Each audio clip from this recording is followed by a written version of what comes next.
Millions of travelers are about to get caught off guard.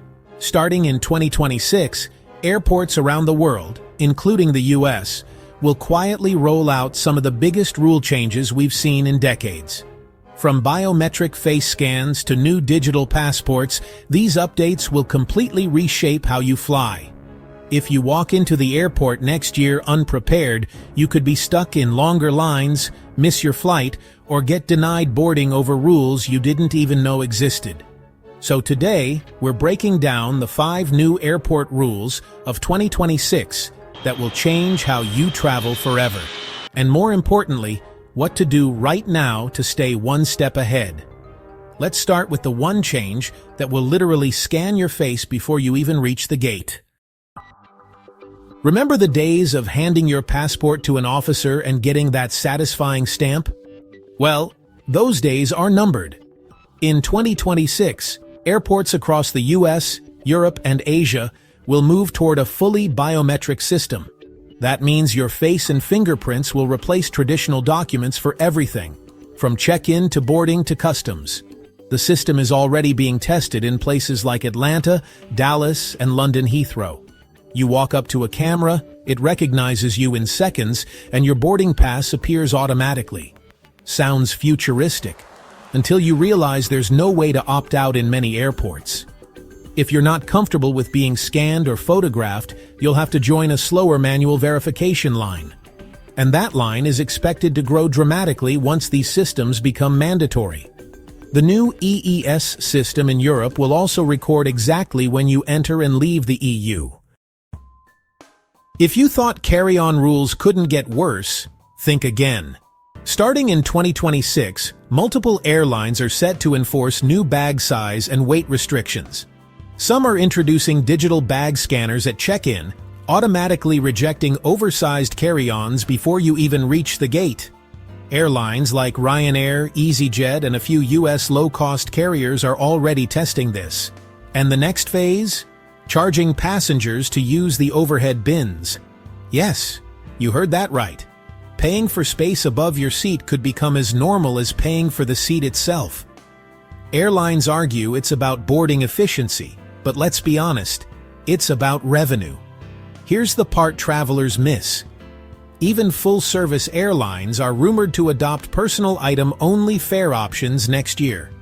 That means the bag you once carried for free could cost you $40 to $80 more per flight. Smart move. Invest in a small, structured under-seat bag that meets personal item dimensions and use compressible cubes to maximize space. Also, weigh your carry-on before you leave home. Some airlines now enforce 15-pound limits for overhead luggage. Don't let your vacations start with an argument at the gate.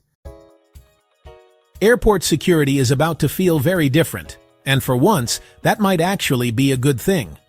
In 2026, TSA and airports across Europe are rolling out next-generation CT scanners. These advanced machines can analyze the contents of your bag in 3D, which means no more taking out laptops, liquids, or toiletries in many locations. Yep, the infamous 3.4-ounce liquid rule is on its last legs. Several airports in the UK and EU are already phasing it out, and TSA is testing similar systems at major US hubs right now. That said, don't get too comfortable just yet. Not every airport will upgrade at the same pace, so depending on where you fly, you might still need to remove your liquids and electronics. Another quiet change: shoe removal. The new scanners will be able to detect what's inside footwear, allowing most travelers to keep their shoes on during screening by 2026. Get ready, because your passport and boarding pass are about to merge. By 2026, the US State Department will complete the rollout of next-gen e-passports. These digital-ready passports will include upgraded chips compatible with biometric systems and secure digital credentials that can live on your smartphone. In plain English, your phone could become your passport. Several airlines, including Delta, United, and British Airways, are already testing digital travel credentials. They verify your identity using facial recognition, so you can board without showing a single document. It's convenient, but also risky. Lose your phone mid-trip, and your digital ID goes with it. You could find yourself stranded without proof of citizenship. Smart move. Always carry your physical passport, even if you're using digital boarding. Keep paper backups of key documents, and store a photo of your passport info page in a locked notes folder on your phone. Technology is great, until your battery dies right before customs. Here's a rule change that hits where it hurts: your wallet. Starting in 2026, airports and airlines will quietly increase passenger taxes and environmental surcharges.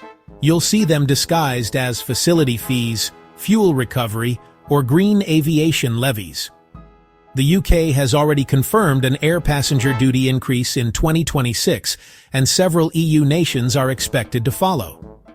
Experts predict similar adjustments will arrive in the US as airports modernize infrastructure. The tricky part? These costs are baked into your ticket, meaning you might not even realize you're paying more. Smart move. When comparing flights, check the taxes and fees breakdown on the checkout page and use airline credit cards that offer travel statement credits or fee reimbursements. Also, keep an eye on airport lounge access cards that include tax offsets or free checked bags. A few small adjustments can save hundreds each year. Air travel is changing faster than ever.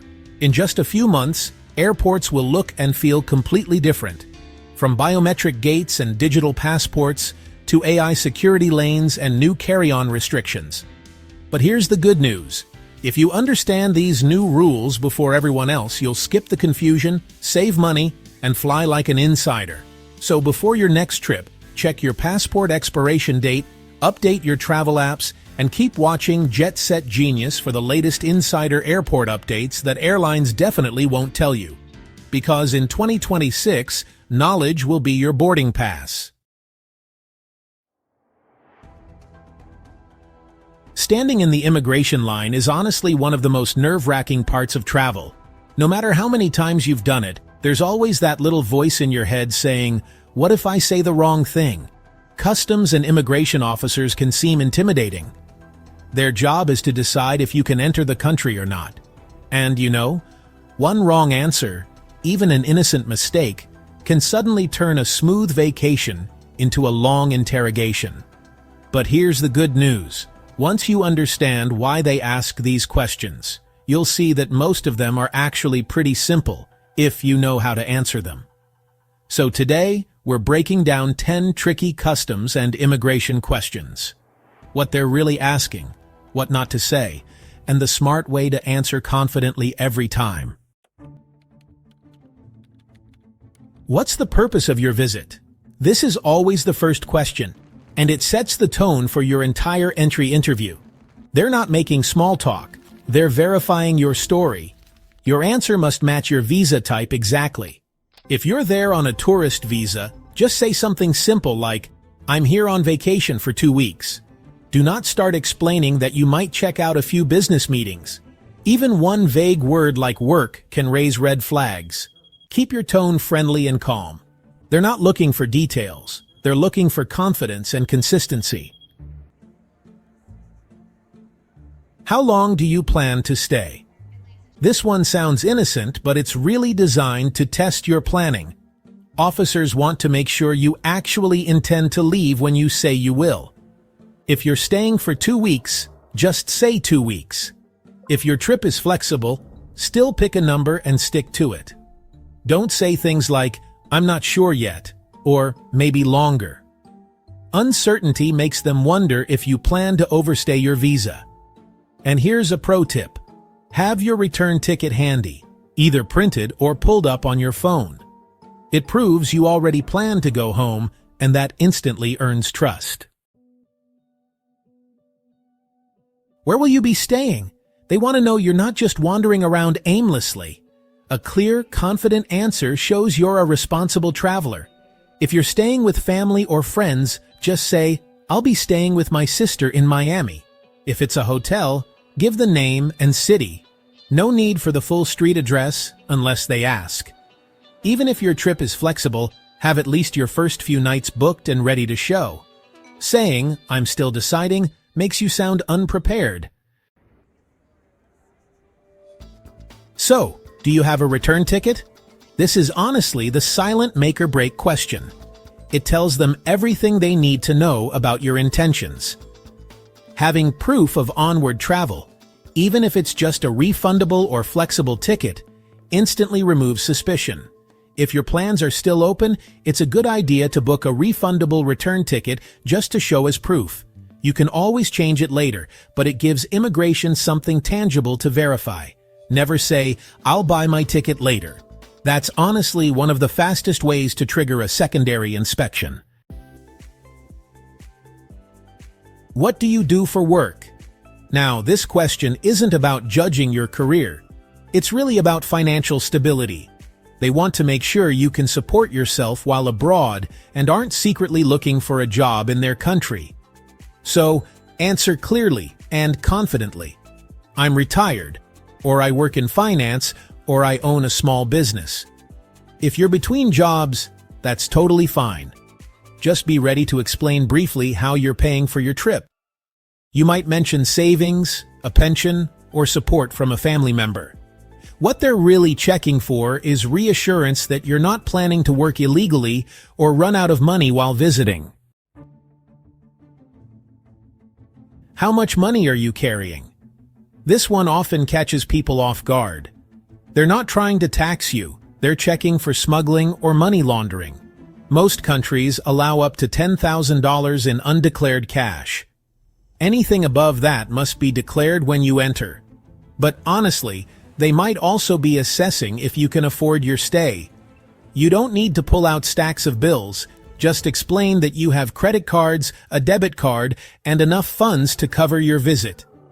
If you're ever asked for proof, a printed bank statement or a digital balance screenshot usually does the trick. Did you pack your own bags?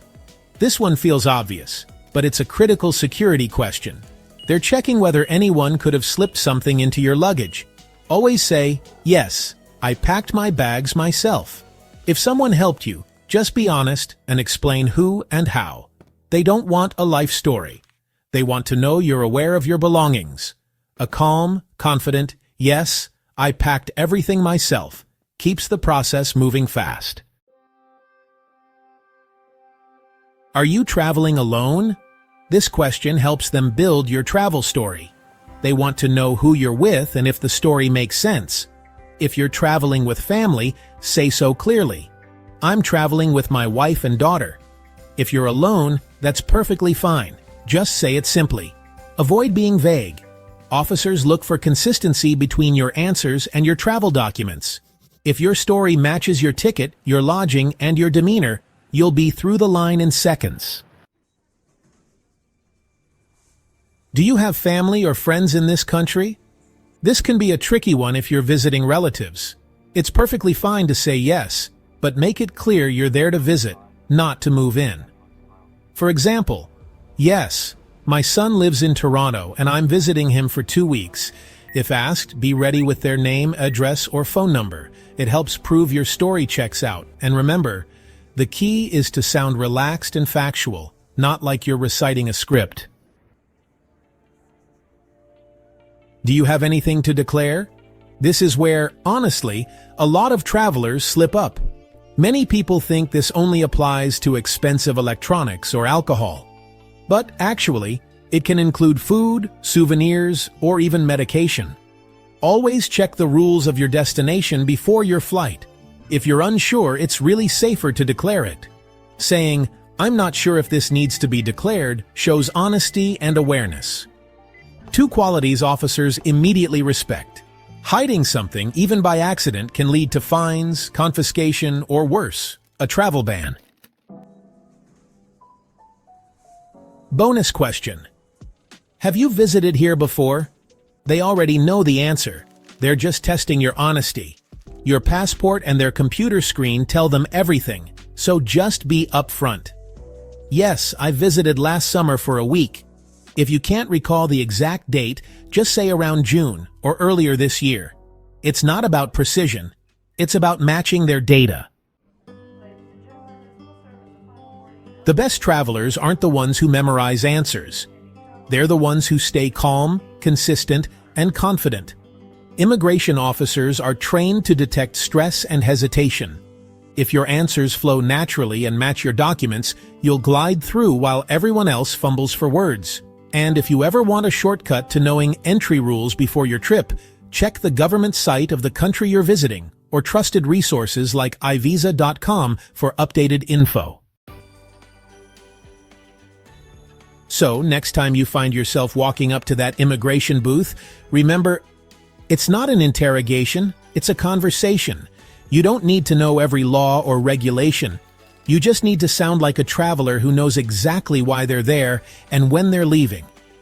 Answer with confidence, stay calm, and you'll be through faster than you can say passport. Please.